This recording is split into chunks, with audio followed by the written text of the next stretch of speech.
చేస్తా ఉన్న కుట్రలు మీరే చూస్తా ఉన్నారు. వీళ్ళు చేస్తా ఉన్న ఏ స్థాయిలో కుట్రలు ఉన్నాయో మీరే గమనిస్తా ఉన్నారు. మామూలుగా ఒక ప్రభుత్వాన్ని ప్రజలు ఎన్నుకుంటారు. ఆ ప్రభుత్వం 60 నెలల పాటు 5 సంవత్సరాల పాటు పరిపాలన చేస్తుంది. దానికోసం ప్రజలు ప్రజాస్వామ్యంలో ఓటు వేస్తారు. అలాంటి ప్రభుత్వాన్ని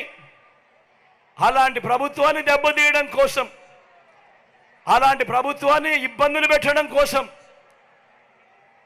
తెలుగుదేశం పార్టీ చంద్రబాబు నాయుడు ఈయన ఢిల్లీతో కలిసి ఏ స్థాయిలో కుట్రలు పన్నుతా ఉన్నారో మీరే చూడండి. అవ్వాతాతలకు ఇంటికే వచ్చే పెన్షన్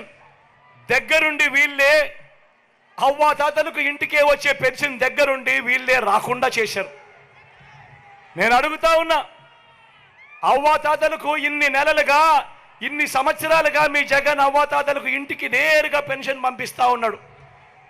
ఎన్నికలకు 2 నెలల ముందు చంద్రబాబు నాయుడు కుట్రలు పన్ని ఆ అవ్వాతాతలకు ఇంటికే వచ్చే పెన్షన్ రాకుండా చేస్తే ఆ అవ్వాతాతలు రెట్టించిన ఉత్సాహంతో జగన్కు ఓటు వేయరా అని అడుగుతా ఉన్నాడు మీ బిడ్డ. కుట్రలు పన్నుతూ, కుతంత్రాలు పన్నుతూ జగన్ ఏదైతే బటన్లు నొక్కాడో, చివరిలో జగన్ ఏదైతే బటన్లు నొక్కాడో ఆ బటన్లు నొక్కిన సొమ్ములు కూడా నా అక్క చెల్లెమ్మల కుటుంబాలకు రాకుండా ఢిల్లీ వాళ్ళతో వీళ్ళంతా కుట్రలు చేస్తూ అడ్డుకునే కార్యక్రమం చేస్తూ ఉంటే సాక్షాత్తు మీ జగన్ ఒక ముఖ్యమంత్రిగా ఏకంగా కోర్టుకు వెళ్ళి జరుగుతూ ఉన్న అన్యాయాన్ని ప్రశ్నిస్తూ కోర్టులో కేసులు వేసే పరిస్థితి లేకి ప్రజాస్వామ్యం దిగజారిపోయింది అంటే వీళ్ళని ఏమనాలి అని చెప్పి అడుగుతా ఉన్నాను. ఈ సందర్భంగా ఈరోజు మీ జగన్ బటన్లు నొక్కినేటివన్నీ కూడా ఈరోజు ఎన్నికలు వస్తున్నాయని కొత్తగా నొక్కినేటివి కాదు. జగన్ ఈరోజు బటన్లు నొక్కినేటివన్నీ కూడా ఈ 5 సంవత్సరాలలో ప్రతి సంవత్సరం జగన్ బటన్లు నొక్కుతూ ఉన్న స్కీములకే బటన్లు నొక్కాడు జగన్. కొత్తగా వచ్చినటివి కాదు. వీటికి అసెంబ్లీలో బడ్జెట్ ద్వారా ఆమోదం కూడా తెలిపినేటివి. మరి అటువంటివి 60 నెలల కథ దేవుడెరుగు 57 నెలలు కాకమునిపే జగన్ను కట్టడి చేయడం కోసం ఢిల్లీతో కుట్రలు పన్ని ఆ బటన్లు నొక్కిన సొమ్మును నా అక్క చెల్లెమ్మల కుటుంబాలకు రాకుండా అడ్డు తగిలే దౌర్భాగ్యపు పరిస్థితిలోకి వీళ్ళంతా దిగజారిపోయారు అని అంటే ఆలోచన చేయమని అడుగుతా ఉన్నా. నేను ప్రతి అక్క చెల్లెమ్మకు చెప్తా ఉన్నాను, వారి కుటుంబ సభ్యులకందరికీ కూడా చెప్తా ఉన్నది ఒకటే, ఇన్ని సంవత్సరాలు ఇన్ని నెలలు ఏ పథకం ఎప్పుడు ఇస్తుందో, ఏ పథకం ఎప్పుడు వస్తుందో మొట్టమొదటిసారిగా రాష్ట్ర చరిత్రలో ఎప్పుడు జరగని విధంగా మీ జగన్ ఏకంగా ఒక క్యాలెండర్ ఇచ్చి ఏ నెలలో ఏ పథకం వస్తుంది అని చెప్పి ఇచ్చిన పాలన ఎప్పుడైనా జరిగింది అని అంటే అది మీ బిడ్డ పాలన కాదా అని అడుగుతా ఉన్నా.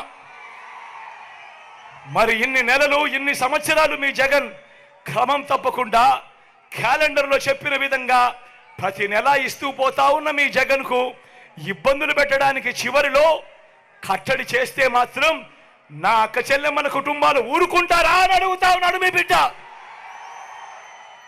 ఓటనే అస్త్రంతో చంద్రబాబు నాయుడుకు ఆయన చేస్తా ఉన్న కుట్రలకు గట్టిగా బుద్ధి చెప్పమని చెప్పి నేను కోరుతా ఉన్నాను. మీ బిడ్డగా నేను మాట చెప్తా ఉన్నా, వీళ్ళు ఎవరు అడ్డుకున్నా కూడా మీ బిడ్డ విజయాన్ని ఆ దేవుడు దయ మీ చల్లని ఆశీస్సులు ఉన్నంత కాలం ఏ ఒక్కడు ఆపలేడు అని మీ బిడ్డ చెప్తా ఉన్నాడు.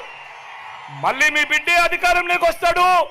జూన్ 4న అధికారంలోకి వచ్చిన వెంటనే ఒక వారంలోనే ఈ బటన్లన్నీ కూడా క్లియర్ చేస్తాడు మీ బిడ్డ అని చెప్తా ఉన్నాడు. ప్రతి ఒక్కరిని కూడా ఒకటి గుర్తుపెట్టుకోమని చెప్తా ఉన్నా. కుట్రలు చేస్తా ఉన్న ఈ చంద్రబాబు దగ్గర డబ్బులు ఎక్కువ ఉన్నాయి. ఎందుకంటే చంద్రబాబు జగన్ మాదిరిగా బటన్లు నొక్కలేదు. గతంలో చంద్రబాబు 14 ఏళ్ళు ముఖ్యమంత్రిగా పరిపాలన చేశాడు. ఆయన మీ జగన్ కన్నా ముందు 5 సంవత్సరాలు ముఖ్యమంత్రిగా పరిపాలన చేశాడు. కానీ ఏ రోజు అదే రాష్ట్రమైనా అదే బడ్జెట్ అయినా ఏ రోజు చంద్రబాబు ప్రజల కోసం అక్క చెల్లెమ్మల కుటుంబాల కోసం బటన్లు నొక్కలేదు. ఏ ఒక్క అక్క చెల్లెమ్మకు డబ్బులు ఇచ్చిన పరిస్థితి ఎప్పుడూ లేదు, ఏ పథకము లేదు. కానీ మీ బిడ్డ అలా కాదు. ఈ 5 సంవత్సరాలలో ఈ 59 నెలల కాలంలో మీ బిడ్డ 130 బటన్లు నొక్కాడు.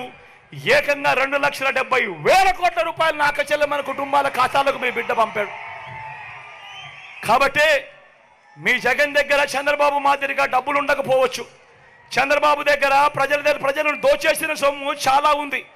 ఆ దోచేసిన సొమ్ములో చంద్రబాబు ప్రజలకు పేదలకు లోబర్చుకునేదానికి మోసం చేసేందుకు ఎన్నికల రోజు 2,000 ఇస్తాడు, 3,000 ఇస్తాడు, కొన్ని చోట్ల 4-5 కూడా ఇస్తాడు. కానీ నేను ప్రతి ఒక్కరికి కూడా ఒక్కటే చెప్తా ఉన్నా, నా అక్క చెల్లెమ్మల కుటుంబాలందరికీ కూడా ఒక్కటే చెప్తా ఉన్నా, ఆ డబ్బు చంద్రబాబు ఇచ్చేది ఎన్నికల రోజు మాత్రమే ఇచ్చే డబ్బు.